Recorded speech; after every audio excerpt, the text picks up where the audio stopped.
Hello बच्चों, let's read this question. So this question says if particle moving in a circle of radius capital R with a uniform speed takes a time capital T to complete one revolution. If this particle are projected with the same speed at an angle of theta to the horizontal, then the maximum height attained by the is equal to 4r. Then the angle of projection theta is given by आपको बच्चों क्या बताना है यहाँ पर angle of projection बताना है. Alright, तो चलिए बच्चों इस क्वेश्चन को स्टार्ट करते हैं. So we can write down the key concept of this question.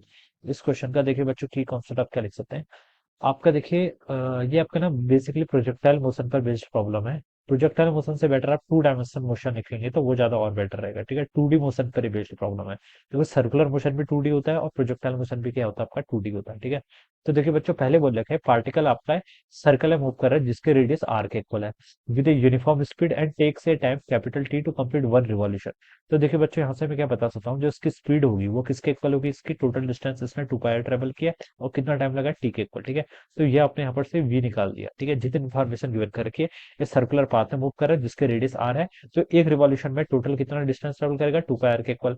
Time कितना दे रखा है आपका वन रिवॉल्यूशन का कैपिटल टी के इक्वल. तो यहाँ से इसकी स्पीड आ गई. अब बोल रखा है this particle are projected with the same speed at an angle theta to the horizontal.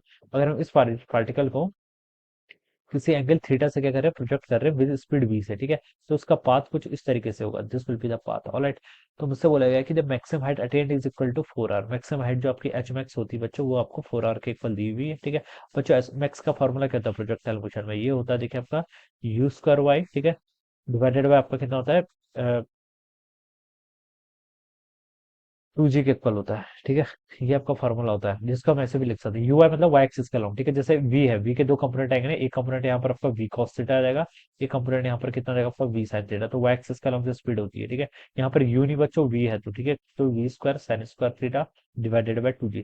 v मैं इसलिए बोल रहा हूँ क्योंकि क्वेश्चन में बोला गया if the particle projected with the same speed, तो इस स्पीड को मैंने क्या मान रखा है v मान रखा था, तो ये इतना आ जाएगा. ठीक है, और एच मैक्स कितना दे रखा है यहाँ से 4r के इक्वल, तो एच मैक्स की जगह 4r पुट कर दो. v आपको यहाँ से पता है कितना 2 पाई आर बाई टी, तो आप इसको क्या लिख लीजिए 2 पाई आर बाई टी. ठीक है, का स्क्वायर. ऑलराइट, और यहाँ पर आपका sine square theta divided by बच्चों कितना 2g के इक्वल हो जाएगा. ठीक है, आपकी जो टर्म कैंसिल हो रही कर लीजिए. राइट साइड में देखिए यहाँ हो जाएगा 4 पाई का स्क्वायर आर का स्क्वायर. ठीक है, और ये आपका साइन स्क्वायर का थीटा डिवाइडेड बाय आपका टी का स्क्वायर 2g टाइम्स आपका टी का स्क्वायर. ये वैल्यू बन जाएगी यहाँ से. ठीक है, 4r से बच्चों देखिए एक 4 से आपका यहाँ से r कैंसिल हो जाएगा. ठीक है, और यहाँ से आपका ये बच जाएगा 2g टी का square divided by pi square times आपका आर.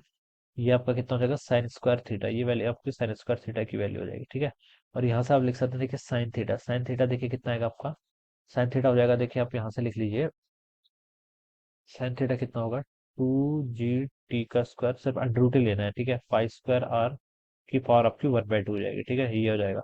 और यहाँ से थीटा अगर आप कैलकुलेट कर लेंगे, थीटा ही बताना है ना आपको, ऑप्शन देख के पता चल रहा है थीटा बताना है, एंगल ऑफ प्रोजेक्शन थीटा बोला गया.